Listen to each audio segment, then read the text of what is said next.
I can't wait. We've finally reached the bottom. Hello and welcome back to Couture Chronicles. If you're new here, my name is Daisy and I'm on a journey to make myself the most magical, sparkly fantasy dresses from scratch. I am not a trained seamstress. I have no formal training. I am just a very excited enthusiast and I'm giving it a go, making tons of mistakes and just bringing you guys along for the journey. Currently, I'm in the process of rebuilding my 1930s inspired gown after it fell to pieces while I was wearing it at the event. The start of that process was to create an internal corset to keep it all together, and if you haven't seen that yet, you can check that out right here. But today is a super exciting episode for me because I'm such a magpie. I love all things glitter, and today we are going to try and get the beaded panel all finished. So without further ado, let's dive into all of the beads in episode number 12. Okay, so if we go back to episode number 10, you might remember that I had to bodge the front beaded panel because it was not ready. Beading takes so long. And the original design was to have the beaded panel go all the way to the floor. And what I ended up having to do is to sort of cut it in this kind of squiggly starburst pattern, which did look really nice, but it meant that I ended up with a lot of fraying, a lot of loose beads, and now I've got to try and fix that. I am a little bit worried about how on earth I'm going to salvage this, but you know, if I want the whole beaded panel like I designed, I'm just gonna have to give it a go. So the first step in trying to fix this bodge is that I've got to make the organza panel whole again. And to do that, what I have is I've got my paper pattern and I'm lining it up with the beaded panel on the top there and the second half of the original organza, which I lopped off. And then to sort of fix the two together, I've got another bit of organza which I'm going to create a seam holding the two big bits together and then sew the current beaded panel on the new piece of organza. There are two issues with this. One is making sure that everything is like lined up to perfection because otherwise the panel is going to come out wonky. The second issue is just the sheer amount of hand sewing it requires to affix all these bits together. I didn't think about it at the time, but I totally could have just machine sewed the main seam, but I did not think about it, and that would have saved me tons of time. But the beaded panel I definitely had to hand sew on because I didn't want to risk sort of crunching that up in the machine, breaking needles, breaking beads. It just seemed like a bad idea. Finally, when I did get it back onto the frame, you can see now that I have hand sewn the end of the cotton tape along the edges, and this is because when I'd pinned the edges to pull it taut beforehand, the tension on the pins was creating these big pulling holes in the organza, and so I thought if I just added that sort of extra support in there, it would keep the whole thing a lot more stable, and that really worked. So I'm definitely going to keep doing that from now on. Looking at the top panel as it is, there's definitely some really loose bits, so I'm going to go back over those and make sure that they're nice and secure. And then also along the edges there are some gaps, so we're going to go and fill those in before we roll it up and move on down. If I flip this over, you can see that I've sewn everything down apart from that central ray. And the reason I've decided not to sew that central ray down is because when I keep pinning the sides out to create the tension, the pattern seems to go a bit wonky. And I just thought I would wait until I've got sort of a better understanding of where that central ray is going for the rest of the pattern before I sew it down and finish it off. I just don't know, I just don't want to get it wrong, especially because it's the central one. You're going to notice loads if that's ski width. And there we are, the first section is all done. I know it's the easiest part because I've already done the majority of it already, but I'm dead chuffed to just have one bit finished so that I can keep the ball rolling and keep it going. And what I realised when I started to roll the beaded section up so that I could do the next bit is because the beads create this extra thickness, the sides were really loose and they didn't have the tension needed to keep it all flat. Temporarily solved this by chucking pins in to add some extra tension, but I'm starting to feel like it was a little bit of a mistake to get this rolling one and not get myself a large embroidery frame. Oops. I'm also quite a bit worried about that central seam. It looks like the tension of being wound up on the frame is pulling them apart. It's definitely distorting. I am just going to keep an eye on it as I bead down and see what happens, but I'm kind of thinking already in the back of my head that I am probably going to do something to support that a bit better. I kind of feel like there's loads of compounding issues that's making it hard to fix this bodge job, because I feel like I'm having even more of an issue when I am pinning the sides to keep the tension, that the pattern's going even more wonky. And I do wonder if I've sewn either the top or the bottom of the organza panel on slightly wonky and it's kind of kinking off to the side there. I'm kind of hoping that if I just follow the pattern lines, that when I take it off the frame, it will kind of go back.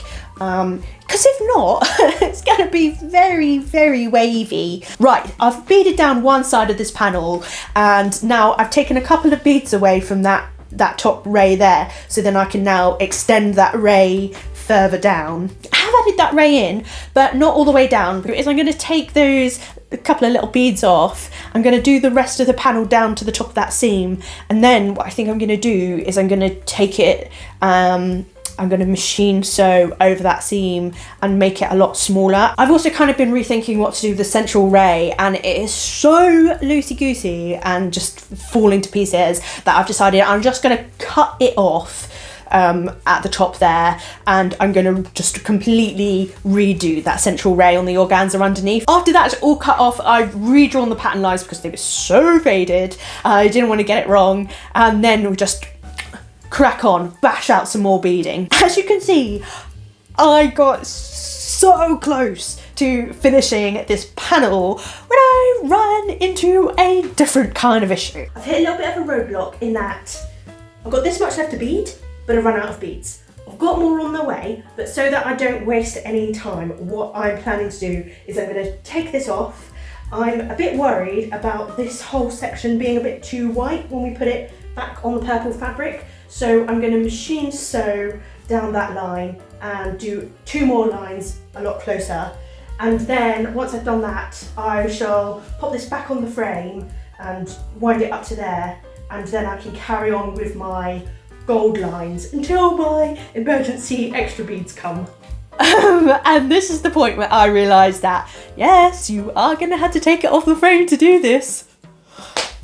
Anyway, I'm using a very tight zigzag stitch and going down the central seam and then doing 2 more, one either side of those central seams quite close together. It's a lot smaller, a lot sturdier, so I'm very happy with it. When I unravelled that panel to re-sew the seam, there were loads of stitches that were getting caught on the beading as I'd rolled it up, and were very close to snapping some and losing a load of beadwork, which is obviously not ideal, especially as we still got a fair chunk of beading to go. So to guard against this, what I did is, as I rolled the beading back onto the frame again, I actually put a layer of kitchen roll and sandwiched it in between, so that would stop the beads from catching on the threads as it got rolled up.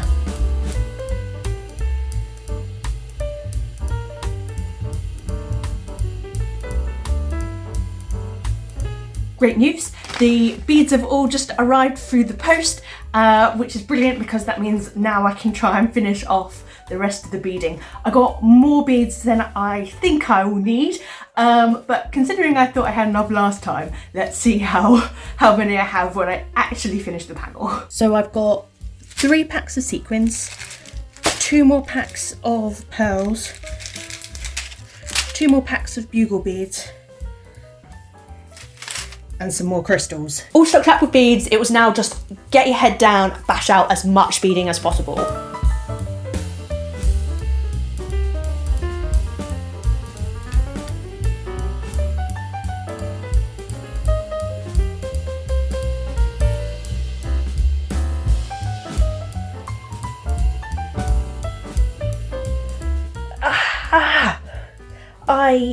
I'm literally about 10 beads away from finishing one panel and my only beading needle has just snapped, so I can't finish that until I've got some more beading needles.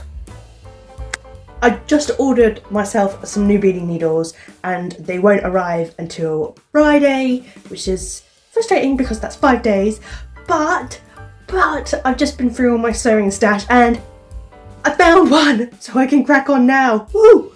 At this point, it sounds kind of miraculous, but there were no problems for a while, and I could just bead. It was just so therapeutic, and I did it every day, everywhere. I was doing it in front of the fire, in the hospital, on the train. It was great.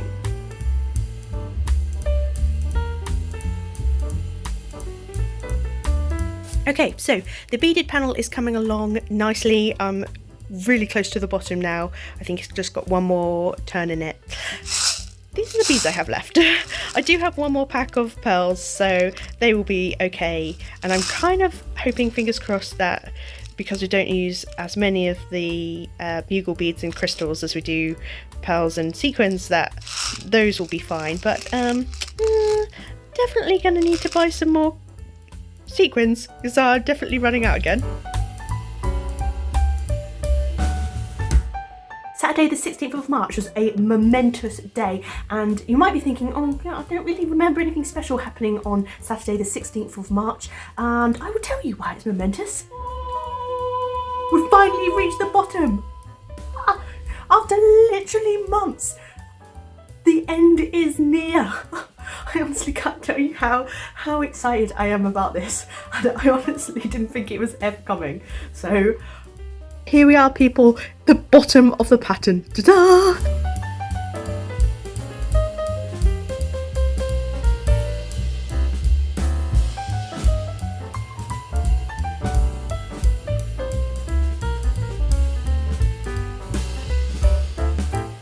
My lovely neighbour Camilla came round just as I was finishing it, so I had a live audience for the grand reveal when I took it off the frame and could finally see the panel as a whole. And look at it, over 100 hours of work, nearly 11,000 beads later, I think it looks fantastic. I'm so happy with it. I'm honestly so happy with it. I can't wait. I can't wait to put it on the dress and have it all come together. What do you guys think? Would you have the patience to sit there and do so much beading? I'm not sure I do. I don't know if I want to do it again for a while, but I'm so happy with the result. Well, with that bombshell, I hope you all have a lovely week. Keep being fabulous, and I'll see you next episode. Bye!